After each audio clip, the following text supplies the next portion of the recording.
یہ ہے کہ ہمیں کسی بھی جو پروسیڈنگز ہوئی ہیں آج تک وہاں فریق نہیں بنایا گیا اور ہمیں سنا نہیں گیا، اور اس کے علاوہ یہ ہم نے استدعا رکھنی ہے سپریم کورٹ کے سامنے کہ 3 سال کا وقت جو گزرا ہے وہ کووڈ کی نظر ہو گیا ہے، لہٰذا اس دوران پرائیویٹ اسکول اپنے تائیں کوئی کوشش نہیں کر سکتے تھے، اور ہم یہ بات آج بتائیے معزز عدالت کو کہ جو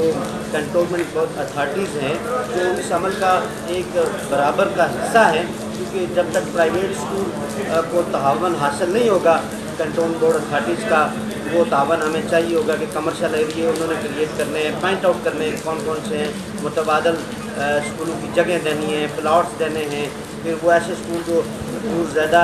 نہیں قائم ہو سکتے اس حوالے سے انہوں نے اپنی ترجیحات بتانی ہے، فیسیلیٹیٹ کرنا ہے، لہٰذا عدالت سے ہم نے آج یہ استدعا کی ہے کہ کنٹونمنٹ بورڈ سے بھی جو ہے وہ پورا اس کا جو ہے وہ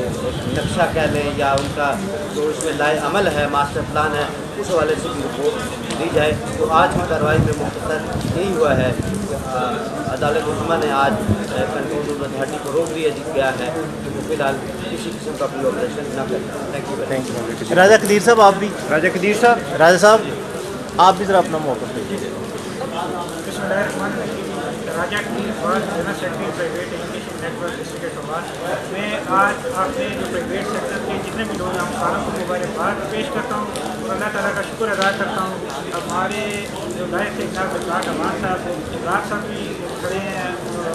ہمارے دوست، اور انہوں نے ابراک امان صاحب نے جس طرح سے ہمارا کیس لڑے ہمارے سیکٹر کی آواز اٹھائی ہے، میں ان کا شکریہ بھی ادا کرتا ہوں اور انہیں خراج تحسین بھی پیش کرتا ہوں، اور آپ سب دوستوں کو مبارکباد پیش کرتا ہوں کہ اللہ تعالیٰ نے آپ سب کی یہ دعائیں سنی ہیں اور آج سب دوستوں کی محنت رنگ لائی ہے، اور سپریم کورٹ آف پاکستان نے